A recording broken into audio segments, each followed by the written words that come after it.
Welcome to the Acton Institute Events Podcast, a product of the Acton Institute for the Study of Religion and Liberty. I'm Eric Cohn, executive producer. Today, we're bringing you a conversation from our recent Business Matters 2021 conference. Business Matters brought together leading experts and CEOs to address some of the most critical issues and biggest challenges facing businesses in these volatile times.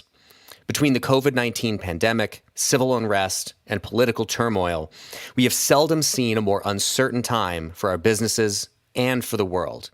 Business leaders are being tested by switching to remote work, closing and reopening offices, adjusting to the changing needs of clients, laying off employees, and preparing for policy changes under a new presidential administration. This conversation, featuring Amway's DeVos, Brian Hooks of Stand Together, and Dean of the Busch School of Business at the Catholic University of America, Andrew Abela, will discuss the timeless principles that are needed to confront these challenging times.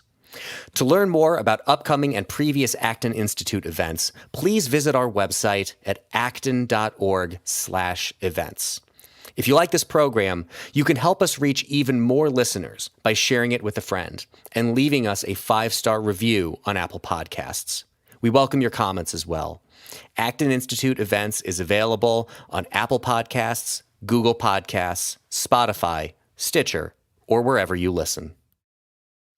Well, thank you to the Acton Institute for gathering us here together today. We're going to be having a discussion about timeless principles for challenging times, like we have now. With us today, we have Doug DeVos, who is co-chairman and president of Amway Corporation, which is the world's largest direct sales company, and also a company that has empowered millions of people to become independent business owners. And we have Brian Hooks, who's also in the business of empowerment, and he is the president of and CEO of Stand Together, an organization that is focused on empowering people who help others to improve their lives. He's also the co-author with Charles Koch of this excellent new book, Believe in People, and we'll be talking about that quite a bit today. And congratulations, Brian, you've just been nominated to Time's 100 Next list, which is fantastic. That's really exciting. I'm Andrew Abela. I'm the dean of the Busch School of Business. We're a new school of business dedicated to the empowerment of people in the light of the gospel. So the three of us, different backgrounds, we've been working together on a common set of principles that we believe are particularly relevant for these difficult times. So let me start out by asking you, Brian, tell us about Stand Together and your work. Sure. Well, let me first say thank you to Chris and Father Sirico and the Acton Institute for hosting this event and also for including the three of us in the event. We're very excited to be here. As a native Grand Rapidian, I'm particularly glad to be able to participate in the event today. And I get to be with two of our best partners at Stand Together. So Stand Together is a community of social entrepreneurs. We're a philanthropic community. Hundreds of the world's and the country's leading business people and philanthropists who have come together to solve some of the country's biggest problems. And the way that we do that is by combining our knowledge and our resources to support social entrepreneurs, people who are finding new and better ways to help others to overcome the barriers that are holding them back. And I've shared with Doug and with Andrew that I think that Andrew and what you guys are doing at the Catholic University is a great example of social entrepreneurship. And we're pleased to be a proud supporter of the work that you're doing. And so we have a lot of different people that have come together at Stand Together for a lot of different backgrounds and a lot of different passions. But we all share a common vision. And this is this idea that when we believe in people, when we recognize that everybody has a gift, something to contribute, and we combine our efforts to remove the barriers that are holding them back and allow them to realize their potential, not only do they benefit, but that's how society makes progress. And so we invest in these social entrepreneurs with that in mind. And we are a community that was founded by Charles Koch about 20 years ago. But we are strong because of our diversity of our partnership and the quality of our leadership. And we have proud to be able to say that one of our strong partners, Doug DeVos, is now the chairman of our Frederick Douglass Society, which is a group of some of our most engaged partners. And so, Doug, thrilled that you're here to join this discussion as well. Thank you, Brian.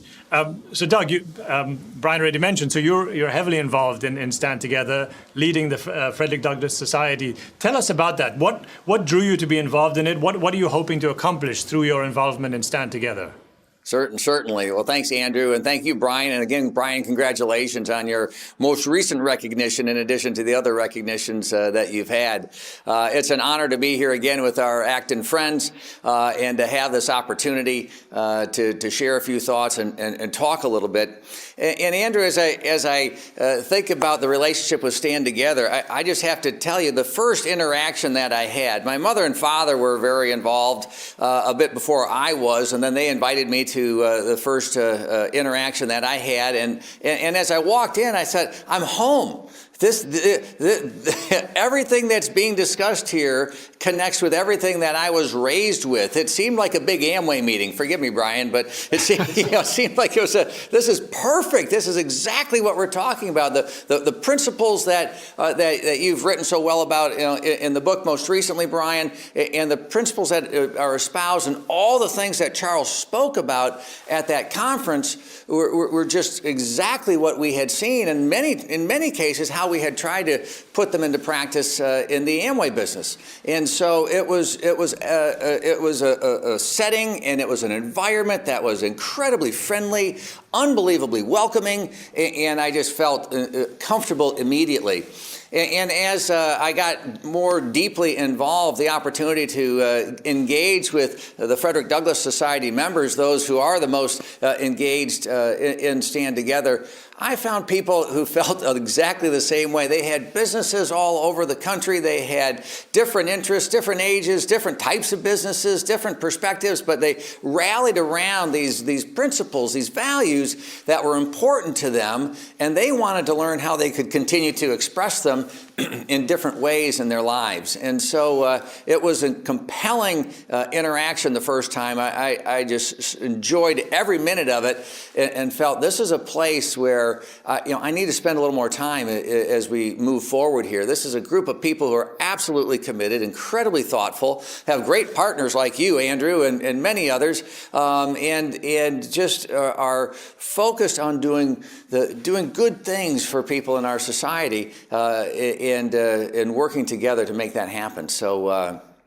that's a little bit of the background of why we got there. And thanks again to our Acton friends for giving us this opportunity. That's terrific. Doug, if I could stay with you for a second. I've heard a story. You mentioned how your father first connected you to Stand Together. I heard a story about him traveling to Malaysia and getting a bigger welcome there than one of the government ministers, and then teaching an important lesson to that minister. Could you tell us that story? Sure.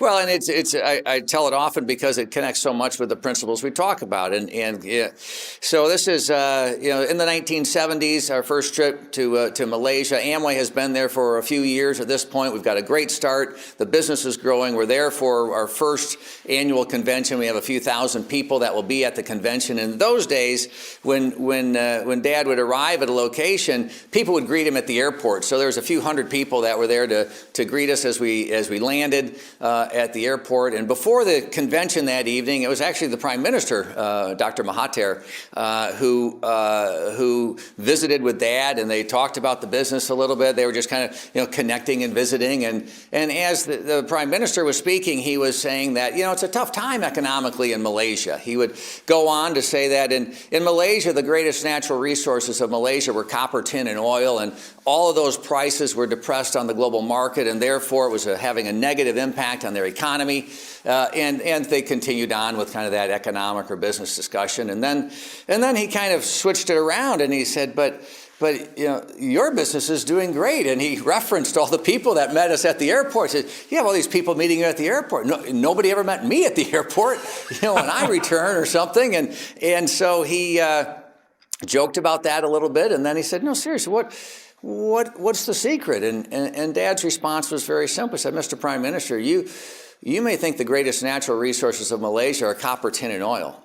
But in the Amway business, we believe the greatest natural resources of Malaysia are the people of Malaysia. And in our business, we invest in people. We create opportunities for people. And that just set the stage. I was very young at that time, and Dad repeated that story often, and it just became the defining moment where you just realize of what everything's about. And in any business, Brian, as you know, at Stand Together, as you know, Andrew at the Catholic University, if you find good people, you can have great things happening in your organization. And you're always surprised of where you find great people, because somebody may not have the written pedigree, but they have the heart and the spirit inside, and that's always been our experience at Amway. So that's the story there that we've thought about often. Thank you, Doug. It really is a very powerful story. So thanks for sharing it. And the message of people being the greatest asset is something that maybe too many people give lip service to. I want to, Brian, turn to you to talk about education with this notion of people being the greatest asset. There's a fellow I know by the name of Andrew Abela who once said that the education system in this country isn't broken. It's doing exactly what it was designed to do, which is basically stamp out the same product again and again and again. And I don't know that there was ever a good idea, either for employers or for people themselves, still less. It's certainly not a good idea right now. So, Brian, can you talk about what needs to happen in our educational system to really live as if we truly believe that people are our greatest assets? Yeah, absolutely. And, the bottom line here is that we need an absolute transformation in our education system if we are really going to empower people to realize their potential and contribute. And the whole purpose of this conference, this notion of how do we address unusually challenging times, and the answer being we get back to some of the principles that we know that have driven progress over centuries, it really is exemplified by the challenges in education, and also I think the way that we respond to these challenges. And so you look at our education system right now, in K through 12, we're doing things basically the same way that we've been doing since the 1950s. In higher education, no offense, Andrew is the dean of a very august school of higher education. It's incredible to say it's true. Things have not changed for 1,000 years, basically, right? I mean, you went 1,000 years back and you went to a university, it would look a lot like, most universities today. That's a problem, right? You can't say that about very many things. And in a time when Americans don't agree on a lot of things, they do agree on this. 80% of Americans say that the education system is not working for students. Excuse me, that's a big problem. I think about the future of our country. I mean, it depends on education. Education predicts the future. And right now, our education system doesn't predict a very good future. And so what do we do? Well, I think we go back to these first principles. If we have a deep belief in people, and we believe everybody has a gift, and as a society, we benefit, we succeed when we help all people to realize that gift. Education plays a critical role. So as we see it at Stand Together, the purpose of education is to do three things. It's to help people discover their gift. It's to help people to develop the skills that can express that gift in a way that benefits others. And then to give people an opportunity to apply that gift in a way that benefits themselves by helping others. And if education can take people on that journey, it helps them to discover really who they are and to realize their potential in a way that benefits themselves by benefiting society. That's education in the ideal. And unfortunately, right now, rather than that kind of three-dimensional education, we have something like one-dimensional schooling, where we're treating all students basically as the same. We've got a one-size-fits-all, as your friend said, sort of a process to stamp out the same product, which is an awful but an accurate way, I think, to think about the way that the education system thinks about students right now. And the result should not be surprising. It's not working. And so one of the most compelling ways that I understand this, as it's not working, is when you ask fifth graders, how engaged are you with your studies? Which is kind of an odd question to ask fifth graders, but that's what social scientists do. About 70% of them say, yeah, you know what, I'm pretty engaged. By 12th grade, that number shrinks to 30%. And even if you allow for some of the, senior, teenager malaise, that's a terrible outcome. Because if you're not at all engaged in your studies, how in the world are you going to discover your gift and find a productive way to apply it? And so the answer is not let's tweak it at the margin. The answer is not let's get balled up in some of these sort of petty battles, us versus them, public versus private, charter versus whatever. All of that's useful, but it misses the point. The point is, how do we transform our entire education system so that every student can get an individualized education, an education that is tailored to who they truly are and helps them to go through that three-step process so that they can contribute. And if that sounds like a tall order, it is, but it's not something that's impossible. It's something that we can absolutely do as a society. People have been doing this in small pockets around the country for a long time. I can't help, I said I was from Grand Rapids. I benefited from this kind of an education from a great program in Grand Rapids, Stepping Stones Montessori School. And that's what the whole program there is designed to do, is to help bring out who each one of the students are so that they can express their gifts in a way that's productive. But it's not just a program like Stepping Stones. We work with Sal Khan, who's one of the most exciting education entrepreneurs, I think, of this generation.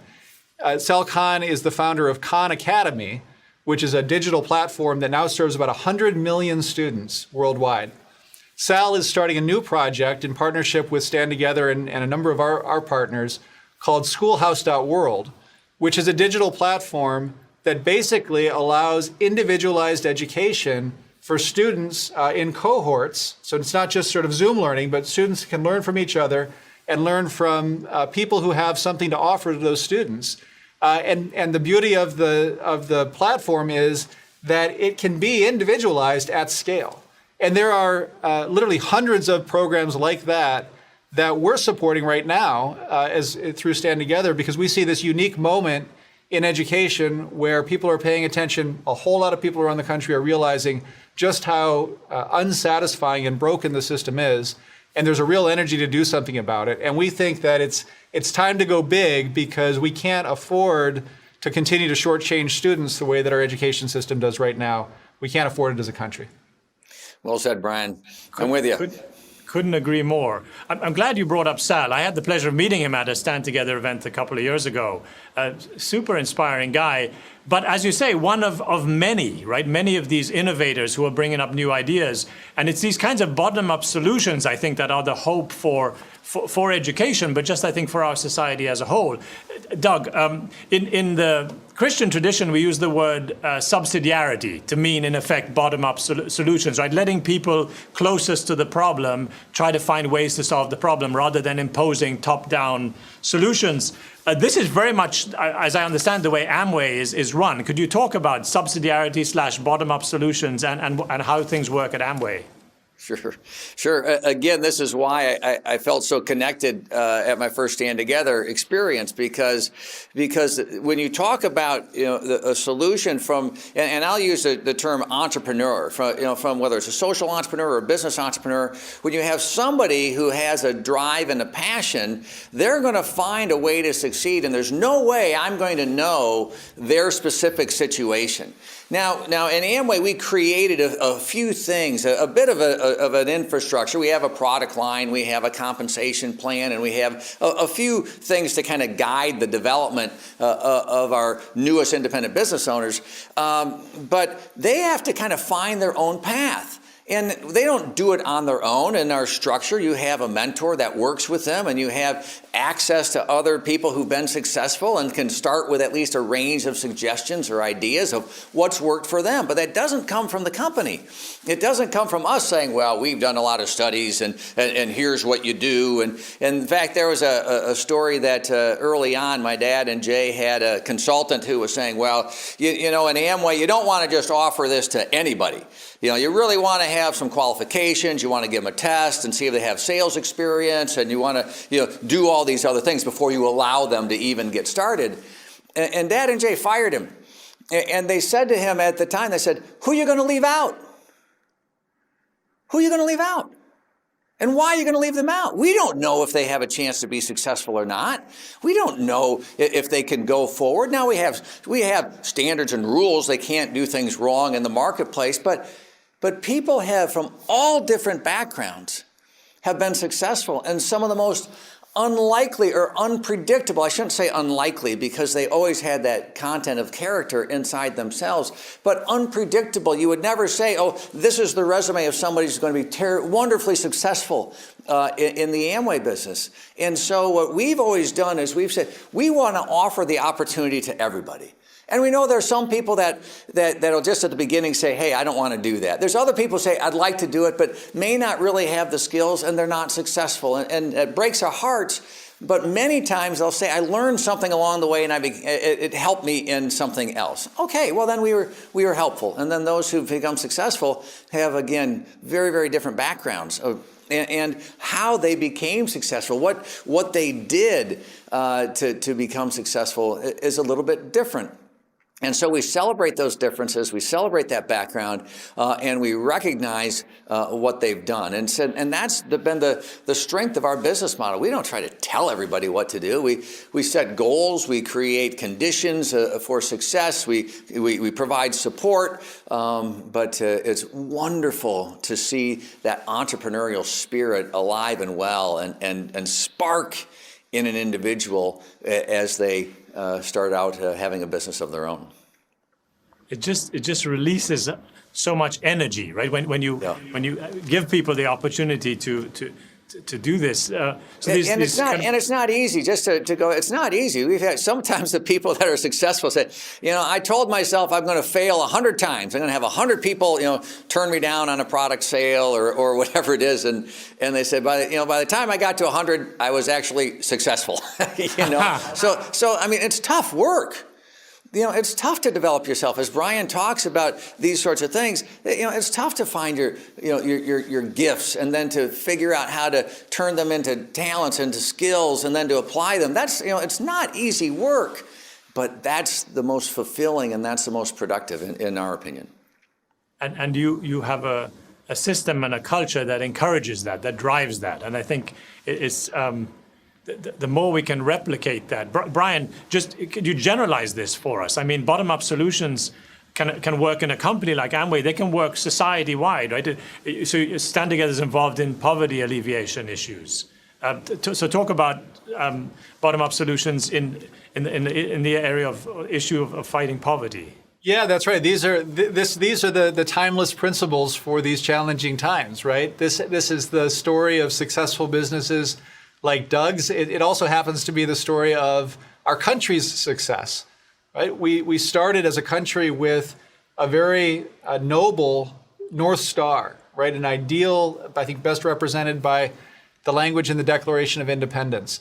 This notion that when we guarantee equal rights and we recognize that everybody has the opportunity to contribute and pursue their happiness, then we as a society benefit.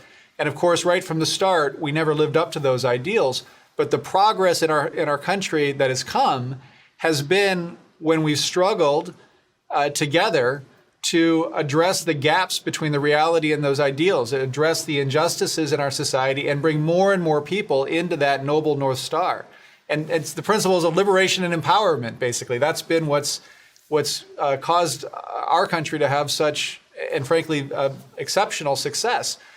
The same is true in successful companies, especially companies that have succeeded over the long term, as Doug's have. And the same principles apply as we're trying to address some of the really big challenges in our society today, challenges like poverty. And here again, I got to give a shout out to the home team here. Acton has been a pioneer in this approach, for at least the last 10 years, probably more, with programs like Poverty Inc. that talk about some of these core principles. In the book, we basically try to put forward three big ideas. The notion that the solutions to our country's problems are going to look lots of different solutions to lots of different problems, but they're all going to have this deep belief in people at their core. The notion that when people have something to offer and when we help them to unleash that, that's how we're going to solve problems. Second big idea is that the best solutions tend to come when you empower people from the bottom up rather than from the top down. And the third big idea is this idea that when we unite with anyone to do right, we can get a lot more done than if we try to go it alone. And in tackling a problem like poverty, the best solutions tend to embody those big ideas. And so we look at the way that our society has tended to treat the problem of poverty. Say, take the War on Poverty, for instance, a 60-year program that has spent by some estimates, more than $15 trillion. And yet the rate of poverty in our country has not budged during that period of time. That's a failure. That's an abject failure by any standard. You look at counterexamples of programs that, unlike the war on poverty, rather than treating people as problems to be solved from the top down, recognize that the solution to poverty is often found in those who are struggling with poverty themselves. The solution to our problems are often found in those that are closest to those problems. And we invest in people who are struggling with poverty as the source of the solution. You see extraordinary results. And I think, again, that's, the lesson from a lot of what Acton teaches. It's certainly the lesson from our experience. Quick example of a group that we work with that I think really exemplifies those principles. It's a group called the Family Independence Initiative. This tiny little group, as Doug says, unlikely organization. It's a great group. It's a great group, Brian. I'm sorry to interrupt, but yeah, great folks. No, and it's realized a whole lot more success through partnerships like the partnership with you, Doug, in Grand Rapids, and with thousands of people now in communities across the country. Family Independence Initiative, tiny little group out of Oakland, California. Their idea is that the solution to families struggling in poverty can be found within the families. What they do is they come alongside families who are struggling with poverty, and they help to provide them with two things that we all need in order to succeed: financial capital and social capital. And that social capital they create by putting families who are in similar situations together. So again, kind of a counterintuitive solution. Families struggling in poverty, you put them together with a cohort of, say, 5 other families that are struggling. They create bonds, and they begin to help each other. You invest a relatively small amount of capital through their program, about $3,500 on average over 2 years. Not a lot of money, but enough to make a difference. And on average, families that stick with that program for 2 years, they increase their income by about 27%. Remember, compare that to the baseline in the war on poverty. It's extraordinary results. They tend to double their savings over that period of time. And importantly, that puts them on a trajectory not just to get out of poverty, but to stay out of poverty, which is really the key in addressing persistent poverty, especially generational poverty. And so Family Independent, what's their secret? 2 things. They invest in those families, and they're run by people who experience poverty. So the founder of the Family Independence Initiative, a guy named Mauricio Miller, is somebody who grew up in poverty. The current president, Jesus Herrera, a great guy, somebody who struggled with poverty. He's seen what it means to confront those challenges. He's got that personal local knowledge that he can then apply through his organization to empower people in tough times, ultimately to overcome those struggles by realizing their potential. And it's, these lessons, they just work. And you can see those at a lot of the groups, all the groups that we work with. Thanks, Brian. And that's why we're having this conversation, is we need to get this news out, need to emphasize the power of these. Doug, it sounds like you're involved beyond Amway also in some of these poverty alleviation initiatives. Yeah, absolutely. And a lot of the work that Stand Together does, and particularly with FII, is really starting to shape how we think about being active. Because, so it's frustrating to me personally, my actions sometimes when, from an Amway perspective, we're all about, finding that entrepreneurial spark, helping that person be successful, but seeing how they drive and go forward. And then on a charitable side, we have a program, and we think that we have all the solutions because we've, thought about this and we've studied this. But I didn't grow up in poverty, so how do I know it? I can listen, I can learn a little bit, but certainly, the solutions are going to be much better coming from someone who says, well, here's the reality of the situation. And when you do this, it doesn't work for me. Okay, so how do we do a better job listening and thinking in that way, and then actually change what each one of us do? So my wife Maria and I are just thrilled every time that we meet a new partner with Stand Together, and we hear what they're doing, and we start changing what we're doing because of that. That's what, that's the innovation. And you talk about business principles, how you apply them going forward. You have that rock solid foundation, but you're always looking to do it better, to find better results as we go forward. And that's where Stand Together has found these entrepreneurs, these ideas, these new ways of doing things that are really exciting and compelling. And they're generating results, which is what we're always trying to get to. So I want to follow your lead, Doug, here. Now, focus us more on businesses themselves. Okay. I want to set the stage first with a story that is told in Brian and Charles's book, where Charles is visiting, I think it's MIT, an MBA class there, and he's talking to the students, and he says, the purpose of business is to create value for others, to basically create value by creating value for others. And one of the smart MBA kids says, I think that's really naive. Isn't the purpose of business just to maximize profits? And Charles, I love this. His comeback is, he says, you tell me what's more naive, to expect people to pay you money because you're creating value for them, or to expect them to pay you money because you're not creating value for them? It's like, boom, just really kind of sets it very clear. But I think what this student was saying is this misunderstanding, this kind of trope about business, that the purpose of business is to maximize profits.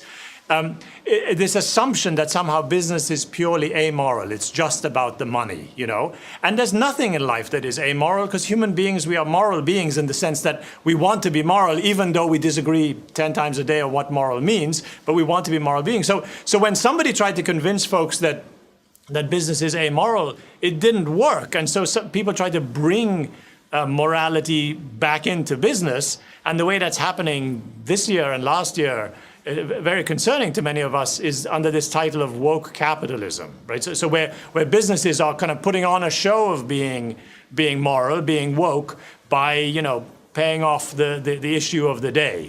This is it's not constructive for society. It's not actually helpful for a business. It doesn't create value. We have this alternative, Brian, that actually the three of us have spoken about, principled entrepreneurship, right? So the Busch School, we have our own Center for Principled Entrepreneurship, courtesy of Art and Carly Sioka. So it's the Sioka Center for Principled Entrepreneurship. Everything we teach is grounded in the principles of principled entrepreneurship. This is a better alternative than this woke capitalism stuff. Brian, could you talk about the superiority of principled entrepreneurship for actually helping society, not just for businesses, but for the way businesses contribute to society? Well, yeah, I'm happy to talk about it, Andrew. And as you say, the program at Catholic University is doing just really great work in helping to really breathe life into the principles of business. And the great thing about that is, and you can speak more to this than I can, but I've seen it because I've met some of your students. When you show students that they can do well in business by doing good, they get really turned on, right? And so you are providing the right answer. I think you're right. I think this notion of woke capitalism, or call it stakeholder capitalism, as some have, I think it's very dangerous. I think it's not only going to destroy business, or could, but it also is going to not accomplish any of the social goals that it purports to. In fact, I think it makes a lot of those problems worse. But I do think that we have to take seriously the motivation. I look at it this way. I look at woke capitalism as the wrong answer to the right question. And the right question is, how can business be a force for good in society? And you've given the answer. Our answer is through principled entrepreneurship. The notion that businesses succeed when they create value in society. And it's easy to understand, and the business leaders in this audience, I'm sure, know this stuff better than I do. But it's easy for people to understand that businesses create value for their customers. As you said, it's naive to think anything else. But it's a lot more than that, right? And as the business leaders here know, to succeed over the long term, you need to strive to be the preferred partner, not just to your customers, but to your employees, right? You need good people to work for you for a long time. For the other people who you count on to make you successful, you need to make sure that you're treating your suppliers well. You need to make sure you're treating your communities well. All of that is part of good business. And the measure of whether or not you're being successful in being that partner to all of your constituents, you're creating value in society, is your profit. And if that's how you're making profit, you're doing well by doing good. The problem, and I think we really important to acknowledge this problem, we write about this in the book, is that there's a whole lot of businesses that are making profit through other means, through rigging the system, through looking to the political process to get rich quick at the expense of their customers or their employees or what have you.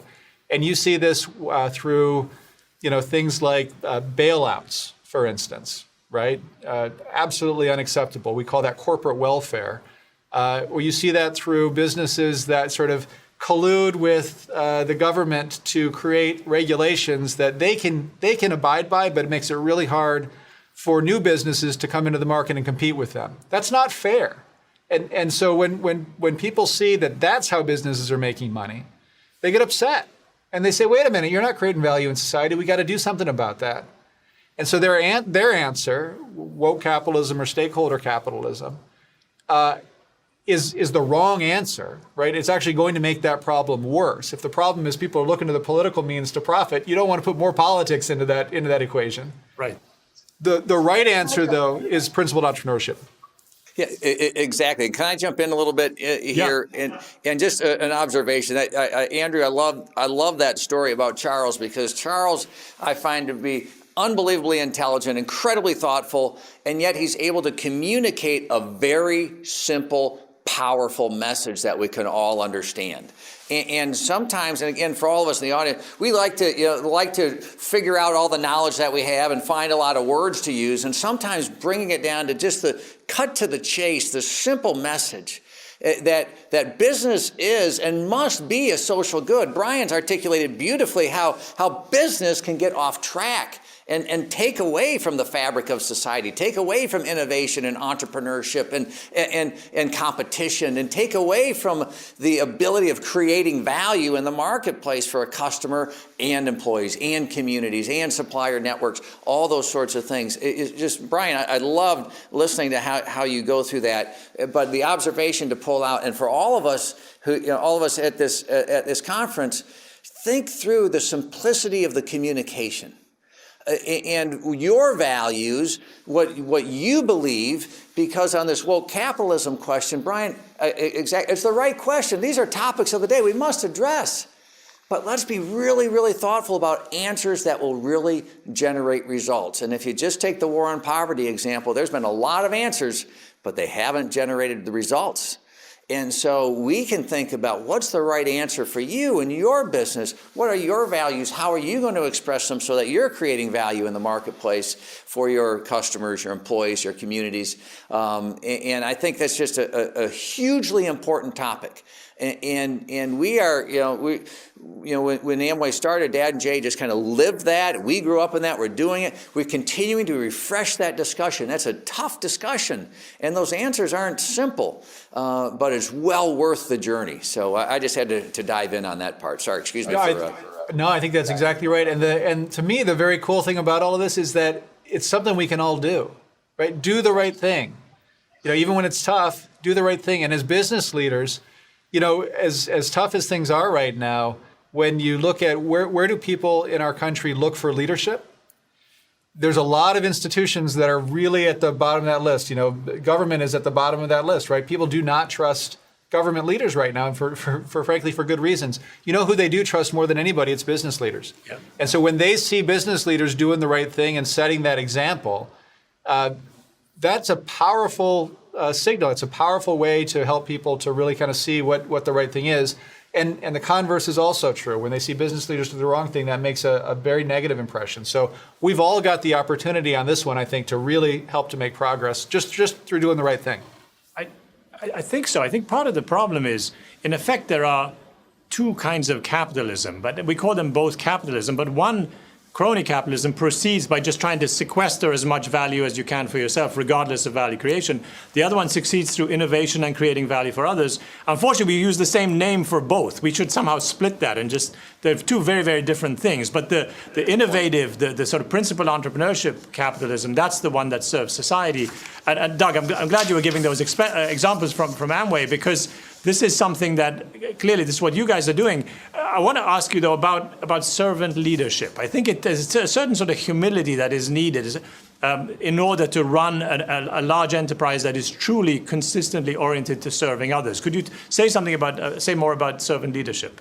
Yeah, absolutely, and we've had a lot of fun at Amway talking about this in the same way. And there's a lot of misperceptions about that.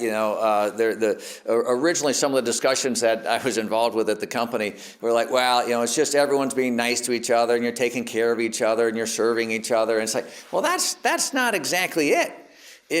Servant leadership is understanding your role as a leader wherever you are in the organization. You have a responsibility to people, so it's your role and your responsibility in filling that role and making sure that you're answering the questions that you need to answer as a leader.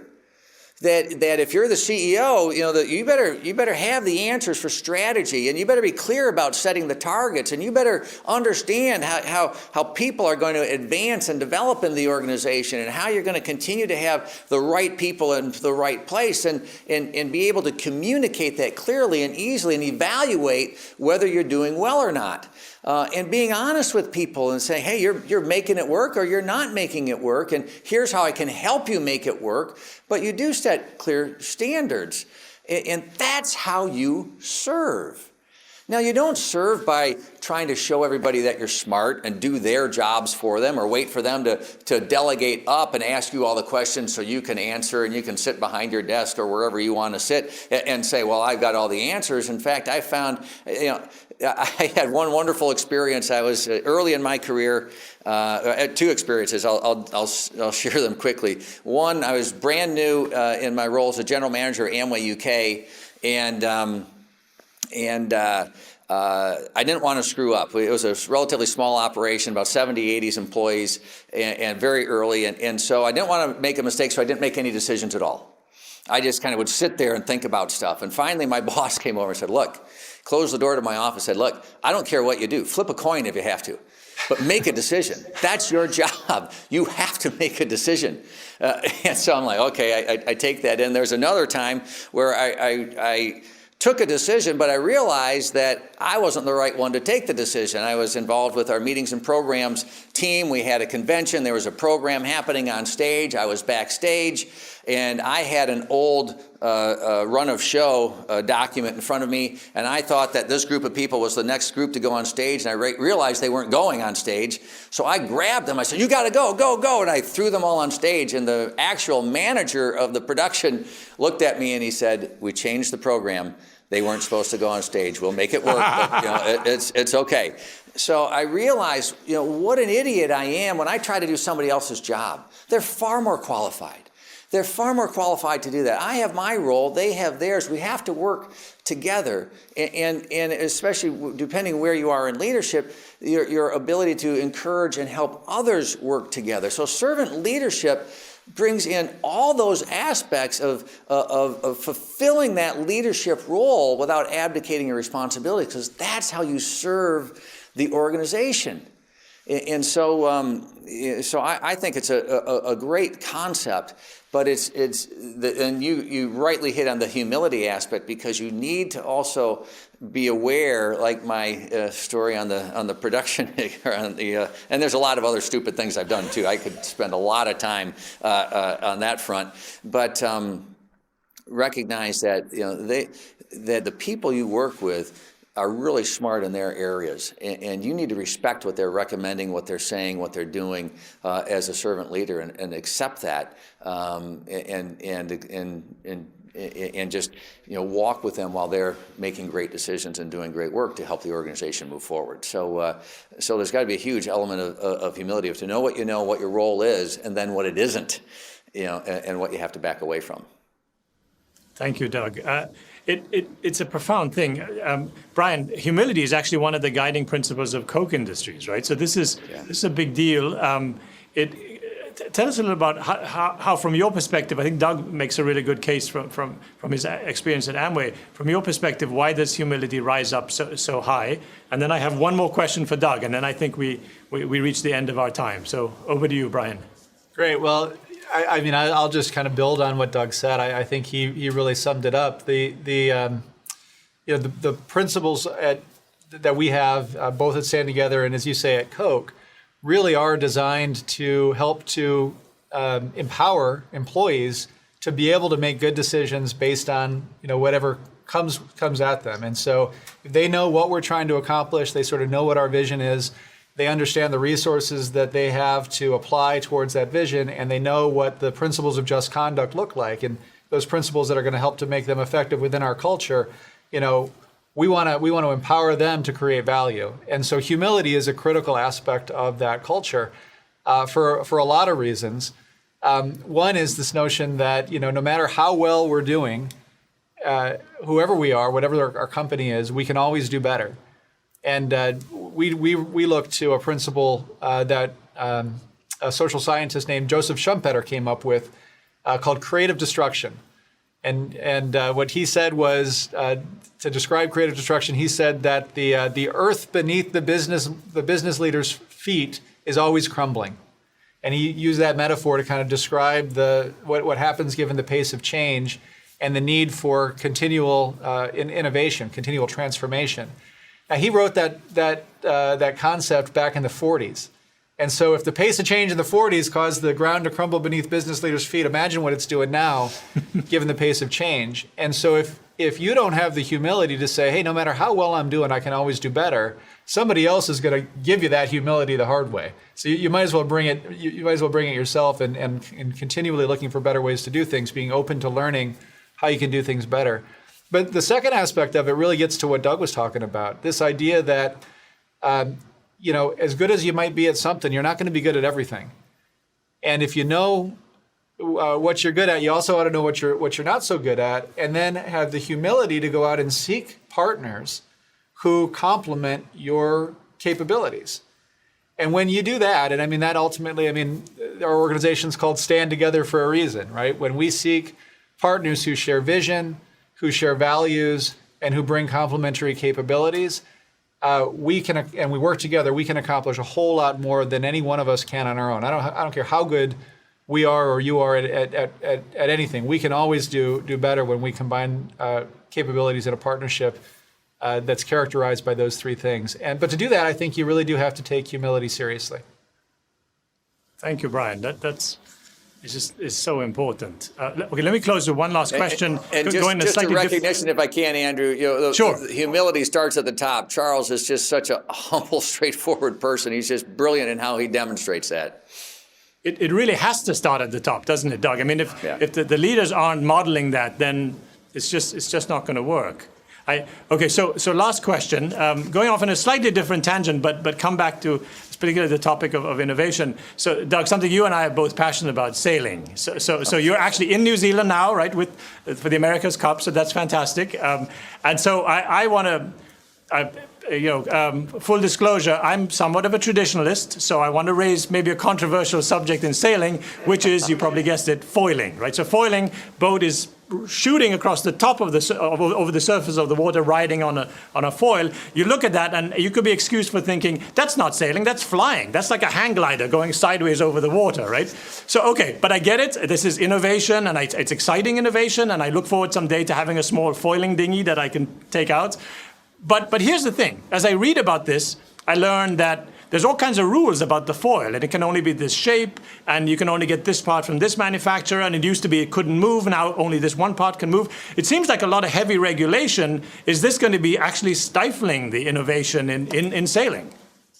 Yeah, Andrew, once you get me going on sailing, it could be a while. But the idea of innovation in our sport, and like anything, is wild, and people are thinking of things all the time. Now, in the competition, the America's Cup, you do need to put some sort of rule around it, but it's a great illustration of kind of crony capitalism, if you will, because in this competition, the amount of time we spend talking about the rules and the way that one team is trying to talk about the rules to impact another team, because as soon as innovation is seen, when another team found an innovation, then the rest of the teams all get together and say, hey, that innovation's outside the rules, and so they make a new rule to kind of hold it back and to do different things. We had my father had a fun story years ago in the National Basketball Association when we're involved with the Orlando Magic and we weren't doing that well, and we thought we should have regulations on Michael Jordan.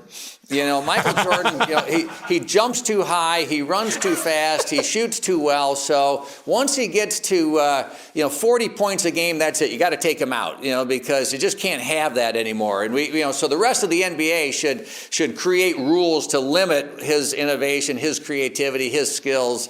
And if he jumps higher than a certain amount, like the average of what our team could jump, well, then we should call a foul and turn the ball over. And you can see how silly that sounds in a sporting example, and in the sailing example, there's some rules that you need to have, and in the marketplace too, but you can see how it gets misused in a competitive sense to wipe out the skill, the innovation, the talent, the creativity of a potential competitor. And if you apply that in sport, you see how silly that sounds.